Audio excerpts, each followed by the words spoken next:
నేను పవన్ కళ్యాణ్ గారికి జనసేన నాయకులకి ధన్యవాదాలు తెలియజేస్తున్నా. ఎందుకు అంటే వాళ్లకు తెలంగాణ మీద ఎంత అక్కసు ఉంది, వాళ్ళ అజ్ఞానం ఏ లోతుల్లో ఉన్నది, ఎంత పాతాళంలో వాళ్ళు ఉన్నారు అనేటటువంటి విషయం మరొకసారి నిరూపించినందుకు వారికి నా ప్రత్యేకమైనటువంటి ధన్యవాదాలు తెలియజేస్తా ఉన్నా.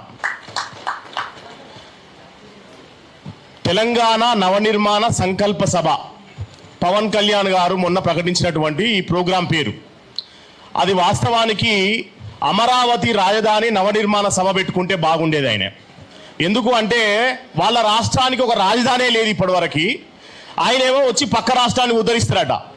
ఇవాళ పవన్ కళ్యాణ్ ఇక్కడ ఖాళీ చేసి, అంటే ప్రతి శనివారం ఆదివారం చంద్రబాబు నాయుడు పవన్ కళ్యాణ్ హైదరాబాద్లో తిని పడుకుంటారు కదా, ఆ తర్వాత మళ్ళీ ఆంధ్రాకి వెళ్ళిపోతే అక్కడ ఆంధ్రలో ఉన్న నాయకులందరూ అడుగుతున్నారు, ఏమని అడుగుతున్నారు ప్రెస్ మీట్లు పెట్టి అంటే, ఒరే నాయన మనకు రాజధానే లేదు, నువ్వు ఇక్కడ మాట్లాడకుండా పోయి అక్కడెక్కడో ఉద్ధరిస్తాంటవేంద్రా స్వామి, నువ్వు ఫస్ట్ మా దగ్గర ఉద్ధరించరాదు, మనకు రాజధాని లేదు అని చెప్పేసి వాళ్ళు దుమ్మెత్తి పోస్తా ఉన్నారు ఈ జనసేన మీద, పవన్ కళ్యాణ్ గారి మీద.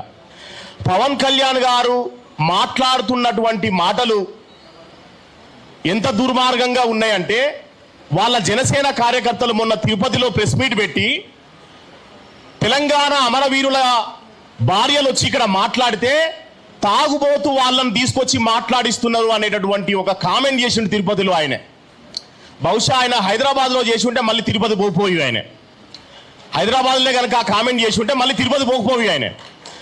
సో ఆడవాళ్ళని గౌరవించాలనే మినిమం సంస్కారం లేనటువంటి వాళ్ళు, తెలంగాణ అమరవీరుల పట్ల కనీసం బాధ్యత లేనటువంటి వాళ్ళు, త్యాగాలు చేసినటువంటి 1300 మంది బిడ్డలని అవమానపరుస్తున్నటువంటి వాళ్ళు ఇవాళ జనసేన కార్యకర్తలుగా ఉన్నారు అంటే కార్యకర్తల తప్పు కాదు, నాయకుడే అట్లా ఉన్నాక కార్యకర్తలు అట్లా ఉండడం చాలా సహజాతి సహజమైనటువంటి విషయం.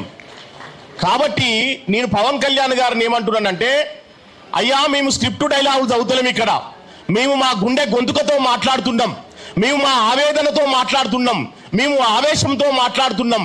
కానీ దాని వెనకాల 60 ఏళ్ళ ఆలోచన ఉన్నది, 60 ఏళ్ళ దుఃఖం ఉన్నది. ఈ తెలంగాణ ఊరికే వచ్చింది కాదు. తర్వాత నేను ఒక క్లారిటీ ఇవ్వదలుచుకున్న మీడియా మిత్రుల సాక్షిగా, వాళ్ళు చంద్రబాబు నాయుడు గారు కూడా ప్రెస్ మీట్ పెట్టి నిన్న ఏమన్నాడంటే, దేశంలో ఎక్కడైనా సరే ఎవరైనా ఎక్కడికైనా పోయి ప్రచారం చేయొచ్చు, నేను కేరళకి పోయినా, నేను కర్ణాటకకి పోయినా, నేను తమిళనాడుకు పోయినా అని మాట్లాడుతున్నాడు. వాళ్ళు తమిళనాడుని వద్దని చెప్పలే, వాళ్ళు కేరళ రాష్ట్రాన్ని అడ్డుకున్నోళ్ళు కాదు, వాళ్ళు ఇంకో గుజరాత్ రాష్ట్రాన్ని అడ్డుకున్నోళ్ళు కాదు, మా తెలంగాణని నిండా ముంచినోళ్ళు కాబట్టి మేము అడ్డుకుంటున్నాము, మేము మా తెలంగాణని దోసుకున్నోళ్ళు కాబట్టి మేము అడ్డుకుంటున్నాము. మీకు రాజ్యాంగం ఇప్పుడే గుర్తొస్తుంది. గమ్మత్ ఏంటంటే రాజ్యాంగాన్ని వాళ్ళు ఉటంకిస్తూ ఉండరు. అది ఎట్లా ఉన్నదంటే దయ్యాలు వేదాలు వల్లించినట్టే ఉంటుంది. ఇంతకాలం 60 ఏళ్ల పాటు దోసుకొని తెలంగాణకు మా పృథ్వీ అన్న చెప్పినట్టు ఇన్ని అన్యాయాలు జరిగితే మాట్లాడిన వాళ్ళు ఇవాళ పవన్ కళ్యాణ్ విషయం వచ్చే వరకు మాత్రం ఎక్కడికైనా పోవచ్చు, ఎక్కడైనా బతకొచ్చు, రాజ్యాంగం కల్పించింది అని చెప్పి అంటారు. నిజమే, రాజ్యాంగం కల్పించింది వాస్తవమే. కానీ రాజ్యాంగంలో ఉన్నదా 60 ఏళ్ల పాటు దోసుకోవాలని? రాజ్యాంగంలో ఉన్నదా 369 మంది బిడ్డలను కాల్చి చంపాలని? రాజ్యాంగంలో ఉన్నదా 1200 మంది బిడ్డల ప్రాణాలు తీయాలని? మరి ఇన్ని చేసినటువంటి వాళ్ళు ఇవాళ రాజ్యాంగం గురించి మాట్లాడడం అంటే చాలా సిగ్గుచేటైనటువంటి విషయం. నేను ఒకటే చెప్పాల్సుకున్న మీడియా మిత్రులకి ఏంటంటే, పవన్ కళ్యాణ్ పోయిన సంవత్సరం మాట్లాడలేదు, లేదా గడిచిన 12 సంవత్సరాలుగా మాట్లాడలేదు. ఈసారే ఎందుకు మాట్లాడిండు పవన్ కళ్యాణ్ అనేది మనందరం ఒకసారి ఆలోచించాలి. ఎందుకు అంటే ఇప్పుడు అక్కడ పవర్ వచ్చింది, కూటమిలో ఉండడం వల్ల ఆయనకు పవర్ వచ్చింది, అధికారం వచ్చి అధికార బలుపు వచ్చింది, అధికారం బలం వచ్చింది.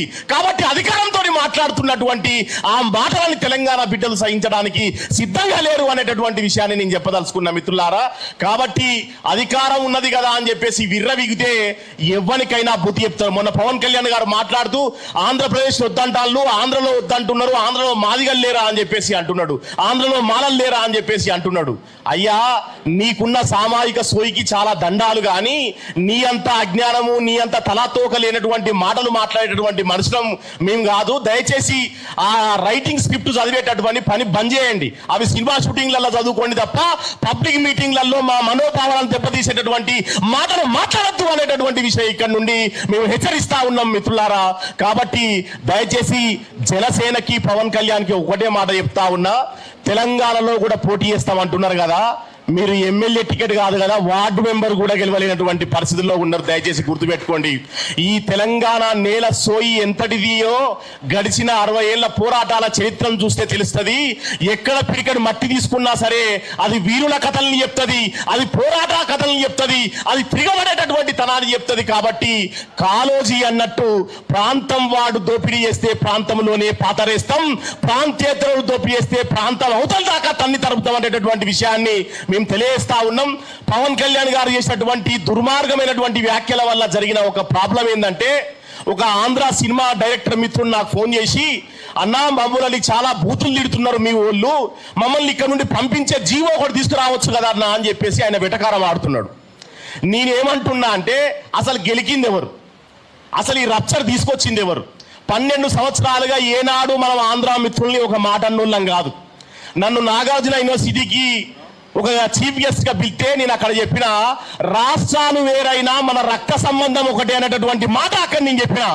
అంత సంయమానంతో ఉన్నాం. సజయకు వచ్చిన సీనియర్ జర్నలిస్ట్ వారిని వేదిక మీద రావాల్సిందిగా ఆహ్వానిస్తా ఉన్నాం. మరి అట్లా అన్నదమ్ములోలే అక్క చెల్లెలోలే కలిసి ఉన్నటువంటి మన మధ్యలో చిచ్చు పెట్టేటటువంటి పని పవన్ కళ్యాణ్ యొక్క అజ్ఞానపు వ్యాఖ్యల వల్ల వస్తా ఉన్నది. తెలంగాణ బిడ్డలు అమాయకంగా లేరు. ఎవడు తెలంగాణ ఆత్మగౌరవాన్ని అస్తిత్వాన్ని కించపరిచేటటువంటి మాటలు మాట్లాడినా సహించది ఈ నెల అనేటటువంటి విషయాన్ని తెలియజేస్తూ, మేమంతా క్రాంతిదల్ పృథ్వీరాజ్ అన్న వెంటనే ఉన్నాం. పృథ్వీరాజ్ అన్నని కనుక బదలాం చేస్తే ఎవరినైనా వదిలిపెట్టమనేటటువంటి విషయాన్ని తెలియజేస్తూ, జై తెలంగాణ, జై తెలంగాణ. Thank you.